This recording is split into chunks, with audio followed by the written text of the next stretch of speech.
So, released this week is our second Marvel movie of the summer. We first had Black Widow. We've had a lot of TV as well, which I've quite enjoyed. But we finally got Shang-Chi and the Legend of the Ten Rings, Gregory. And this is before we get the Eternals in a few weeks' time. Yeah. And then, obviously, Spider-Man No Way Home, which I think is coming in December. Yeah. So it's quite a year for the MCU, really. Yeah, they're playing. Obviously, they played catch up with Black Widow, didn't they? But I think Shang-Chi was always sort of this year, wasn't it? So I think they're going to be getting back to that kind of like 3 releases in a year sort of thing. Yeah, absolutely. But that's fine. That's fine. So, do you want to set it up, Greg? Shang-Chi, yeah. So, Shang-Chi and the Legend of the Ten Rings, it's sort of certainly for me. I mean, I'm not a big sort of Marvel comic books fan. This was the first I'd heard of this character of Shang-Chi, and it's quite interesting, really, because I mean, it's got so many elements that are classic, what have become classic sort of Marvel elements, but actually it also manages to do something a little bit different at the same time. But with it as well, you get a product that, might not be, for me, certainly the greatest film of the year, but it's certainly entertaining. It's certainly got good humour running through it as well, and nice to sort of be doing something a bit different with an Asian lead, but the support cast as well. So thousands of years ago, there's this sort of legend. There's these 10 rings, and they're these sort of weapons which give immortality and power. And there's this guy, and he sort of gains these rings, and he goes around the world gaining more power. And he comes across, he comes to this sort of this enchanted village sort of place, this sort of like mystical world, and he basically meets the love of his life and has a kid. And that kid is Shang-Chi. Fast forward to modern day. And he is known as Sean. He's living in America, and he's living as working as a parking attendant, like a valet. Is it a valet? Valet. Yeah. And he's working with his best mate called Katie. Yeah, Katie. And they've got a really good friendship, lots of chemistry between them, and they obviously like driving cars. And there's this car off for a spin that they're supposed to be parking, and you think, this is going to come up again later down the line. Basically, what it transpires is, can you remember Nobody on the bus? Yeah. Many parallels. He's on a bus. A load of people try to attack him, albeit, quite bizarre. One of them, big sword comes out of his arm, and things like that. Razor arm. Yeah. Suddenly, Sean has these amazing skills in fighting, and he fights them all off, and it's quite something. What then happens is, for some reason, he gets called to China, and I don't really understand what happens there. He goes looking for his sister. Yeah. Somebody might have set him up. He ends up there. Yep. I don't quite know what happens after that. They end up going back to the village where his mother lived. Yep. And they end up defending it from his dad. Yep. Who's still wanting all this power. And involved in it is dragons and a load of 10 rings. Okay? So it had all this sort of setup and all these makings of what I think could have been a really, really good film. But then for me, it certainly got really sort of murky. And for I'd say the middle 45 minutes to an hour, I was kind of like struggling to keep up a little bit. Why are they doing this now? What's it? So has he double crossed them, or has he not double crossed them? Has he? Okay, right. And so his mum there? No. Okay, she's all right. She's dead. Okay, so what's he got to do now? Oh, there's a load of monsters behind that wall. Oh, right. Okay. I mean, it was, in many ways, it's a cynical vehicle to introduce this character and give him a backstory. Okay, that's who is obviously going to be more significant further down the MCU. Yeah. I mean, what I've found with the MCU, and I'm not an MCU fanboy, but I've enjoyed the MCU over time, is one thing that I found quite interesting is when they've introduced new characters, they've done it quite unconventionally, in that they brought them in as a cameo in a different film, an unrelated Yeah. film, and almost giving that thirst to find out more about them. And for me, that works better, and I find that more intriguing than just going straight in with an out and out origin story about a character we've Yeah. never met before. Mm. I think it looked beautiful. I thought the choreography was stunning. I mean, you know, like a lot of good martial arts films, it's so much more like a dance than fighting. Yeah. Yeah.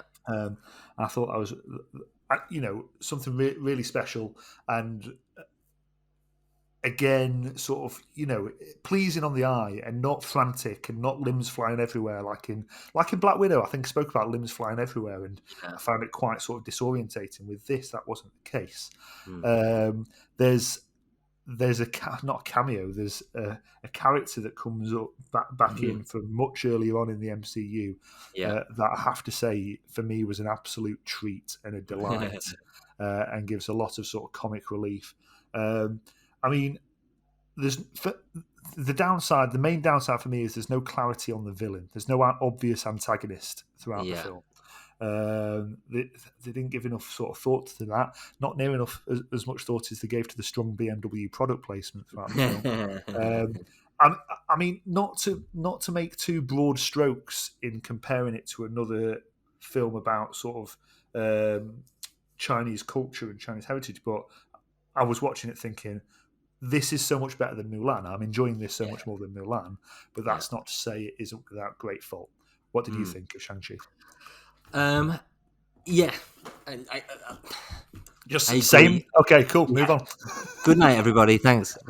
No, I think there's a lot to like about it. You can't deny the fight scenes are pretty spectacular, and the things we've not seen before in the MCU. It takes massive influence from, I suppose, two different sides of Asian cinema. One, the kind of your more kind of Crouching Tiger stuff, and you know the it's got a name, and I can't. It's really bad of me not to know this, but the kind of the floating kind of style of martial arts that's a little bit more surreal. But then actually when Shang-Chi is in San Francisco, and when he's in Macau, it's taken a lot of influence from like Jackie Chan cinema, like Rumble in the Bronx and things like that, which is like really, really great at using your surroundings, as weapons or as ways to kind of progress yourself forward. And it's really, really, really like so entertaining to watch. Like the bus scene, although there's quite a lot of CGI in it, it was pretty breathtaking and very like, I don't know, I had my sort of hands in my mouth the entire time. It was really great, and especially that one. It's a fight scene that you've not seen in the MCU before. It's great. It's nice for me, like you said, it's nice that Marvel and Disney are kind of taking the influence from the Asian cinema that we spoke about earlier, and they're taking it quite seriously. I really liked Simu Liu, who plays Shang-Chi. He brings this kind of likable charm, carries the weight of this new franchise, really well. He can do the action. He's easy on the eye. He's funny, and he's whatever. He's very, very good. He's got a great relationship with Katie, played by Awkwafina. She usually kind of grates on me a little bit, Awkwafina, but I think she kind of reined it in a little bit. And I really like that relationship because it'll probably develop into a romantic thing, but it's just a nice kind of cute, almost a little precious friendship, which I really, really liked. But then for me, it loses its way, definitely, when that kind of magic is introduced, and that again, as we always get that overuse of CGI when that takes center stage. It felt quite childish after that. Once we'd kind of stepped into this almost like magical realm, it was very childish. Everything we had, and quite visceral. A lot of the fight scenes were really quite brutal. But it got too lighthearted. The film, and a film doesn't need to resort to kind of fluffy animals to bring laughs and to bring in that younger audience. Look at Guardians, look at Thor, Ragnarok, especially, and Love and Thunder. It just felt for me quite lazy, that sort of second, third act, stepping into that magical realm. Everything was too pink and fluffy for me. Do you know what I mean? It just felt we're two different films. And you know what? When we get into that end sort of fight with maybe towards the end of the fight, with the dad and fighting with these rings, all I could think was, it feels like Sonic. Yeah, Every time he got hit, it went. yeah, It's like, oh, yeah. Sonic. And, I was having flashbacks to me being crap on the Sega when I was like 9 years old, whatever. I think, yeah. No, I I agree. Go on. yeah, I feel like now moving forward, if you look, and I enjoyed it, I did enjoy it. Yeah. I didn't dislike it, and it's not the worst Marvel film. But I think if we step back 13 years to Iron Man, and Iron Man isn't even the best Marvel film. But if you look at Iron Man to this, I kind of think, where the hell they don't compare. You know what I mean? And I just think, what has happened for us to get here into this complete CGI bubblegum world? And I was just a bit taken aback, thinking, I'm not sure I like where we're going. And I think if we look at kind of like the Eternals trailer and things like that, I feel like they're building this. Marvel's now building this almost like mystic world that's heavy on magic. We had the stage of Marvel films that was more kind of like space based, or taking a lot of space sort of influences. And now I feel like we're going down this like mystic realm. Yeah. Eternals, Doctor Strange, and I'm not entirely sure I like where we're going. I'm not too sure. I think I agree, and I think on the one hand, they had to, after Endgame, they had to sort of draw a line under that phase clearly and do something completely different, whether it's going to be what we're after or not. Yeah. I think different is important. Yeah. I think in terms of one thing we're not mentioned is that this for the MCU fans, there are some real satisfying appearances and references from some characters from other places in the MCU, and there's links there. What I quite like, and certainly having seen the new trailer, the latest trailer for Spider-Man No Way Home, and what they're doing with the sort of multiverse stuff and using the sort of Doctor Strange thing, which I think actually was underused and underdeveloped for the last phase of the MCU. I quite like how it's knitting, for want of a better word. Okay. Yeah. But that's not to say I don't agree with a lot of things you're saying. From my point of view, from an MCU skeptic who sat here with you, getting on towards 18 months ago now, 15 months ago. And for me, I just saw the MCU as, and I still do to an extent, as the Tesco to cinema, as opposed to, independent films being the market stores and the boutiques, big corner shops sort of thing. And for me, the latter gives much more sort of vibrancy. But actually, they can coexist with each other, and I understand that now, how they coexist. And given what's happened in the last year, it's the MCU to a large extent that's going to do, and all the big franchises like it, that are going to prop cinema up. Yeah, definitely.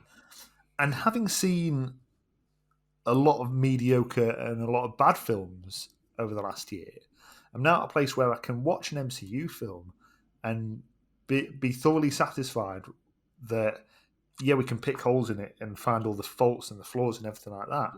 But you still get a thoroughly high standard of entertainment, don't you? And, definitely, 100%.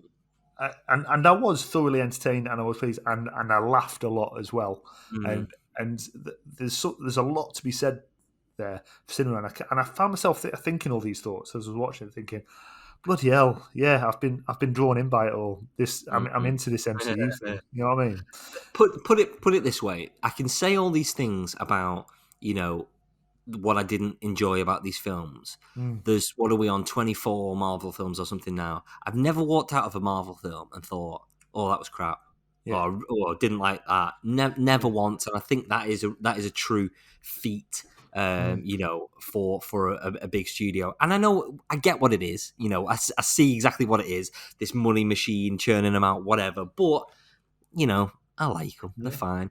I think Shang-Chi, ultimately, for me, it was, often quite fun, heart-filled. I like the adventure side of things, and it attempted to try and do something a little bit different. However, and I think sadly, it falls into that same kind of cliche plot points and peaks and troughs that you'd get in many of these sort of air quotes Marvel classics. It was a little disappointing for something that I wanted to be so different that wasn't quite as different as I wanted it to be. But, there we go. Would you say, Gregory, that Shang-Chi, Legend of the Ten Rings, is Independence Day or Apocalypse Pompeii? Well, I'll give it Independence Day just because, And I will. There we go. And where can we see this film, Greg? Shang-Chi and the Legend of the Ten Rings is available now in cinemas.